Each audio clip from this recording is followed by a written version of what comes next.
Ya, terima kasih pimpinan yang saya hormati, rekan-rekan Dewan yang saya hormati, Bapak Menaker Trans beserta jajaran yang saya hormati. Mengenai perbudakan yang di Tangerang ini, saya rasa teman-teman sudah banyak memberikan komentar.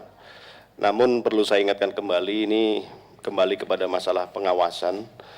Beberapa tempo yang lalu itu kita sepakat bahwa Menaker Trans akan melakukan penarikan wewenang pengawasan ke pusat. Yang ingin saya tanyakan, kemudian prosesnya seperti apa dan sudah sampai tahap di mana, dan kemudian nanti mekanisme pengawasan yang akan dijalankan itu seperti apa. Karena walaupun mungkin masalah perbudakan yang di Tangerang ini sudah diselesaikan, kita juga harus mengantisipasi agar tidak kemudian terjadi hal-hal yang serupa, sehingga di kemudian hari mekanisme pengawasan yang diinginkan yang seperti apa, itu kita bisa diskusikan, Mbak. Yang kedua, berkenaan dengan, memang tidak ada hubungan dengan presentasi, tapi saya sedikit galau gitu mendengar rencana kenaikan BBM oleh pemerintah.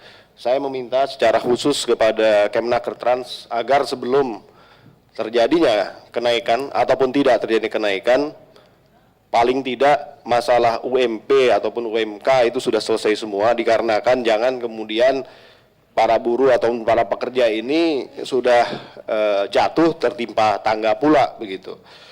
Jadi ini beban yang berat dihadapi. Memang ini sebenarnya bukan hanya buruh dan pekerja, tapi saya melihat memang tahun ini memang tahun yang berat bagi pengusaha sekalipun. Dikarenakan kalau kenaikan BBM pun akan menjadikan beban tersendiri bagi mereka. Kemudian masalah Freeport, teman-teman sudah juga memberikan garis bawah tadi.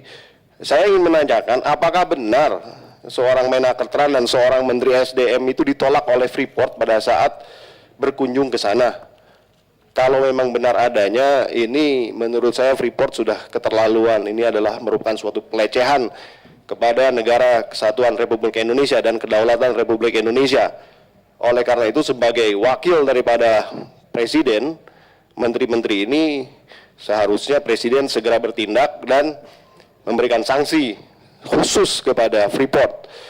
Sanksi bisa berupa melakukan penghinaan terhadap pejabat negara ataupun makar sekalipun. Ini karena sudah keterlaluan menurut saya kalau terjadi penolakan kepada pejabat-pejabat negara seperti ini. Kemudian tidak lupa juga nih Pak, saya ingin menanyakan perkembangan rekomendasi Panja Konsorsium Asuransi TKI dari Komisi 9 yang sudah kami sampaikan sekitar bulan Januari ya, kalau Februari, yang pada dasarnya Maret kemarin seharusnya sudah terjadi pembubaran daripada konsorsium asuransi TKI itu. Nah, yang ingin saya tanyakan progresnya seperti apa, dan ya jangan sampai di kemudian hari rekomendasi panja daripada DPR ini tidak diindahkan oleh pemerintah, karena ini merupakan suatu pelecehan juga kepada parlemen. Dan kita tahu kalau Ibu kita pimpinan Komisi 9 ini sangat-sangat sensitif terhadap masalah itu dan juga pimpinan DPR juga sangat-sangat sensitif terhadap masalah itu juga.